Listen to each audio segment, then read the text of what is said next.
All right, this is the pre-video for section 2.5, which is over other types of equations. In the pre-video, we're going to look at absolute value equations and solving equations with rational exponents. So in applications, it is also often necessary to consider powers of x to the k, where k is greater than 2. Some equations involve absolute values or radicals, and some are quadratics in disguise, which we will talk about during the live lecture.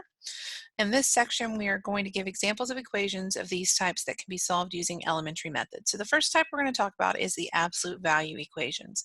So when you learn about absolute value for the very first time, you learn that it is the absolute value of a number is its distance from 0. So that is why the absolute value of 3 is positive 3, because that is its distance from 0. And the absolute value of negative 3 is also 3, because 3 is the distance from 0. That's why we report these as positive values. So solving equations in the form absolute value of an argument equals a, and a needs to be a positive number for us to be able to solve this. If you ever have an absolute value equal to a negative number, this is a no solution, because remember, absolute value should be a positive value since it's measuring distance. So if we have absolute value of an argument equals to a positive a, then we set the inside of this argument could have either been a positive of that number or a negative before we took the absolute value. So that's why we set up two cases. If the equation has a single absolute value expression, you'll need to isolate it before you can solve. So get the absolute value on one side by itself. If you have two absolute value expressions, then you set up two separate equations. One where their interiors were the same value, so either both positive or both negative. We usually just do the positive case to keep it simple. The other case would be where one side was maybe the absolute value of 3, but the other side was the absolute value of negative 3. The absolute value part would make those two equal positive 3 on both sides, but the difference was the insides were different signs. So we do set up a case where one side stays the same and the other side is the opposite of itself. Okay, so let's look at this very first equation. Says the absolute value of x minus 5 equals 2. Now notice the absolute value is isolated. There's nothing outside of it on this side. So as long as that happens, we say that either the interior x minus 5 was a positive 2 before we took the absolute value, or the x minus 5 inside was a negative 2 before we took the absolute value. So we're going to add 5 on this one, so x equals positive 7. On this one, we'll add 5 as well, but that would be positive 3. Now, if you think about this geometry-wise, I guess we could say graphically, if you think this is saying we're centered at 5, because that's what would make this equal 0. And we're looking for something two distances away from 5. So 3 is 2 to the left, and 7 is 2 to the right. As long as your x inside is a 1, it's very simple to see that this is the correct answer. The next one, the x has a 5 in front of it, so it makes it harder because you're centering at a fraction. So that's a little bit trickier to see the graphical representation. So let's just see if we can solve this one algebraically. So the first step in B is we need to get the absolute value isolated. So we don't want to distribute. This is not a parentheses. We'll add that 1 over to the other side and make that 6. We can divide by 2. Notice I still have my absolute value. So that would make this 3. And then we're going to set up our two cases. The inside was either a positive 3 before we took the absolute value, or the inside was a negative 3 before we took the absolute value. So subtract 2, we get a 1, and divide by 5, we get 1/5. So one of the answers is x equals 1/5. On this one, subtract 2, we'll get negative 5. Divide by 5, we get negative 1. Okay, let's do another one. So for C, we also need to isolate that absolute value first. So we're going to add the 3 over. That would make that 4. Divide by negative 2. So when we divide both sides by negative 2, that makes this negative. An absolute value should not equal a negative number on the right side once it's isolated. So this is no solution. Because anytime you take an absolute value, no matter what number we plug in here for x, that is going to turn positive on the left side. And then the last one of these absolute value ones, we're going to subtract the 5 over first. So that gives me 0. Now it is okay for an absolute value to be equal to 0. There's just not more than one case here because 0 does not have a sign, so it can't be positive or negative. So this is just, I'm centered at the number that makes the inside of the argument equal 0. So positive 2. So that's the only time you'll get a single solution for a absolute value is if it's equal to 0. Okay, the only other thing in the 2.5 video, pre-video, is these rational exponent solutions that we're going to be looking at. Now, this is a precursor for the quadratics in disguise discussion that we'll have during the live session, because sometimes what you'll see is as you're solving some of those quadratics in disguise, the final thing you need to solve has a rational exponent in it. So this is just practicing how do we handle those specific issues. So we want to talk for a minute about what the goal is. The goal is to get x by itself.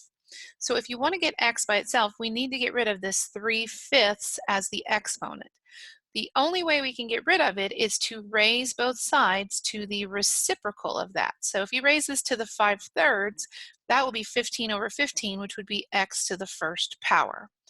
Now we have to be careful here with this. This is using the power rule essentially. So let's talk for a minute about when is this acceptable and how do I know if there's going to be a solution or not.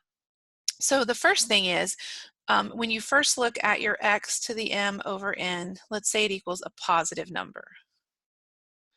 This one should always be solved. Okay. If you have x to the m over n equal to a negative number, you should only solve if n is an odd root. No, sorry, I said that backwards. Yes, no, that's right. If n is an odd root, because if this is an even root, so let's say this was a 4 in the denominator, a fourth root should not equal a negative number. Remember, we learned that the principal root should always come out positive unless they put a minus in front of the radical, because remember, these are radicals in disguise. So this was an odd root, this 5, so that's okay. The other thing, so that's why it's okay to solve this when there's a negative on the right side. The other thing is when you flip it, you're going to change which number's in the denominator. So if this is negative, this also needs to be an odd root to be able to evaluate this. So since it's odd on both top and bottom, when we flipped it, it's still odd in the denominator. So we're allowed to solve this. So this would be the cube root of negative 27, turning this into radical form, raised to the 5th power. So the cubed root of negative 27 is negative 2, and raised to the 5th root would be negative 32. So that is, if you have an odd root and you flip it and it's still an odd root, it doesn't matter if the base on the other side is positive or negative. You should still be able to solve it. Now, where we get into trouble is looking at things like part B. So this definitely has a negative on the right side, but this is an odd root currently, so it's okay for an odd root to equal a negative. But when you go to flip this, first of all, it now has an even root because the 4 is in the bottom, so that this makes this a 1.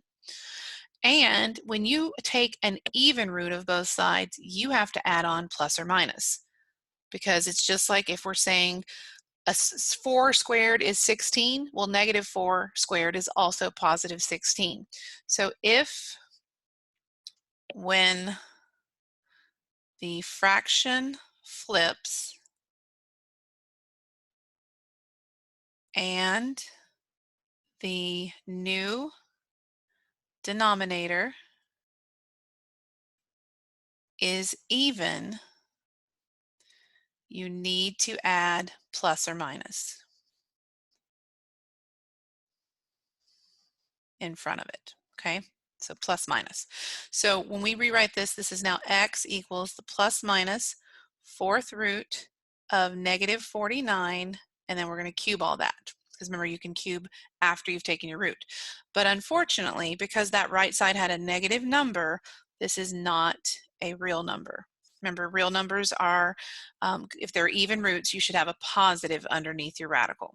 Okay, so that means that there is no solution to this second one. No real solution. Okay, so let's look at our next one. This one you cannot even solve. Notice this is an even root equal to a negative number.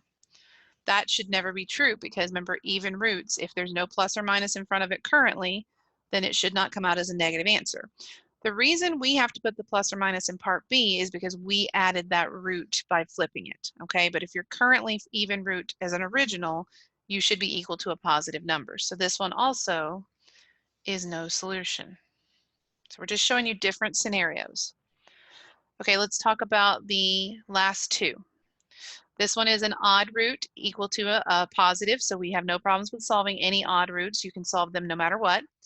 And when we flip it though, it's going to be 3/2. So now it's an even root. Anytime we get an even root when we flip it, to get rid of the power on the left side, we have to throw on the plus or minus. So we have our plus or minus the square root of 25 cubed. Okay, so square root of 25 is 5. 5 cubed is 125. So we get plus or minus 125. And if you don't believe it, you can always check these because the cubed root of negative 125 is negative 5, but then you square it because the original had 2/3 as the fraction. So squaring it turns it back positive. So both solutions should work. And then for our very last one, this is an even root, but there's a positive over here, so we can solve. When we flip it though, it'll turn into an odd root. So this case does not require us to add the plus or minus because now our new root is an odd root. So this will be the cubed root of 27 squared. So x equals 3 squared or x equals 9. Now, here's another reason why I don't put the plus or minus. If you checked this, putting in a -9, that would be the square root of -9. That's an imaginary solution or a not real solution, one we haven't learned about yet. So this is why when you think about it and plugging it back in, you only put the plus or minus when the new rational exponent has an even root. And that's to take care of those cases where negatives get squared and turn positive and positives getting squared turn positive. Okay, so that is it for this pre-video. So hopefully this one wasn't too long.